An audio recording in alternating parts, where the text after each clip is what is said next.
The Raven by Edgar Allan Poe. Read by Theresa Stefaniak. Once, upon a midnight dreary, while I pondered weak and weary over many a quaint and curious volume of forgotten lore, while I nodded, nearly napping, suddenly there came a tapping, as of someone gently rapping at my chamber door. "'Tis some visitor," I muttered, tapping at my chamber door. Only this and nothing more. Ah, distinctly, I remember it was in the bleak December, and each separate dying ember wrought its ghost upon the floor. Eagerly I'd wished the morrow, vainly I had sought to borrow from my books surcease of sorrow, sorrow for the lost Lenore, for the rare and radiant maiden whom the angels named Lenore, nameless here forevermore. And the silken, sad, uncertain rustling of each purple curtain thrilled me, filled me with fantastic terrors never felt before, so that now, to still the beating of my heart, I stood repeating, "'Tis some visitor entreating entrance at my chamber door. Some late visitor entreating entrance at my chamber door. This it is, and nothing more." Presently my soul grew stronger, hesitating then no longer. "Sir," said I, "or madam, truly your forgiveness I implore.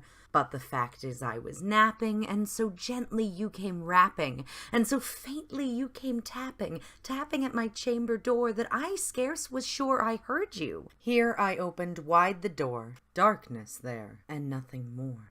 Deep into that darkness peering, long I stood there wondering, fearing, doubting, dreaming dreams no mortal ever dared to dream before. But the silence was unbroken, and the stillness gave no token, and the only word there spoken was the whispered word, "Lenore?"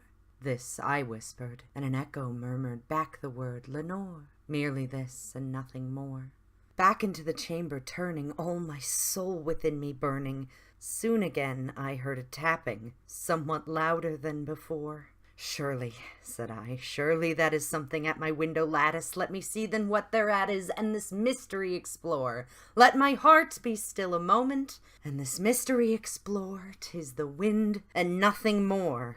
Open here I flung the shutter, when, with many a flirt and flutter, in there stepped a stately raven, of the saintly days of yore. Not the least obeisance made he, not a minute stopped or stayed he, but with mien of lord or lady, perched above my chamber door, perched upon the bust of Pallas just above my chamber door, perched and sat, and nothing more. Then this ebony bird beguiling my sad fancy into smiling by the grave and stern decorum of the countenance it wore. "Though thy crest be shorn and shaven, thou," I said, "art sure no craven, ghastly, grim, and ancient raven, wandering from the nightly shore. Tell me what thy lordly name is on the night's Plutonian shore." Quoth the raven, "Nevermore." Much I marveled this ungainly fowl to hear discourse so plainly, though its answer little meaning, little relevancy bore. For we cannot help agreeing that no living human being ever yet was blessed with seeing bird above his chamber door, bird or beast upon the sculptured bust above his chamber door, with such a name as Nevermore. But the raven, sitting lonely on the placid bust, spoke only that one word, as if his soul in that one word he did outpour. Nothing farther than he uttered, not a feather than he fluttered, till I scarcely more than muttered, "Other friends have flown before. On the morrow he will leave me, as my hopes have flown before." Then the bird said, "Nevermore."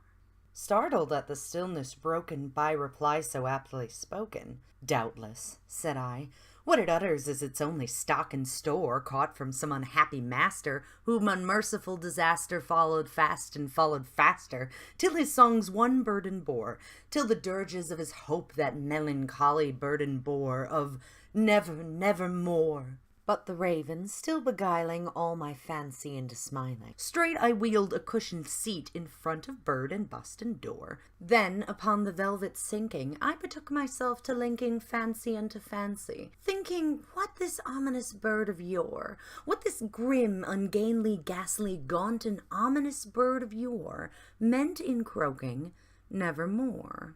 This I sat engaged in guessing, but no syllable expressing to the fowl whose fiery eyes now burned into my bosom's core.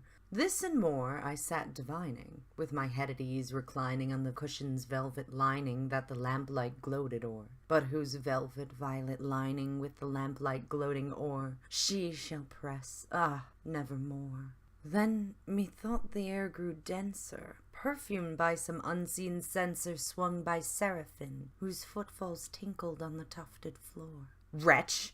I cried, thy God hath lent thee.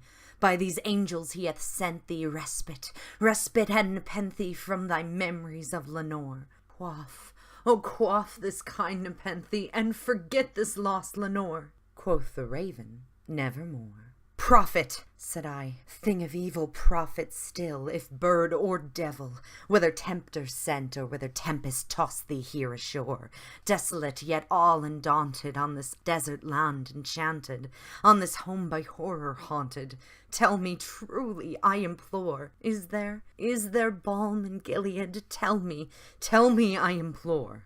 Quoth the raven, nevermore. Prophet, said I, thing of evil, prophet still, if bird or devil, by the heaven that bends above us, by that God we both adore, tell this soul with sorrow laden, if, within the distant Aidenn, it shall clasp a sainted maiden, whom the angels named Lenore, clasp a rare and radiant maiden, whom the angels named Lenore. Quoth the raven, nevermore. Be that word our sign of parting, bird or fiend, I shrieked, upstarting. Get thee back into the tempest and the night's Plutonian shore. Leave no black plume as a token of the lie thy soul hath spoken. Leave my loneliness unbroken. Quit the bust above my door. Take thy beak from out my heart, and take thy form from off my door. Quoth the raven, nevermore. And the raven, never flitting, still is sitting on the pallid bust of Pallas just above my chamber door, and his eyes have all the seeming of a demon's that is dreaming, and the lamplight o'er him streaming throws his shadow on the floor, and my soul from out that shadow that lies floating on the floor shall be lifted nevermore.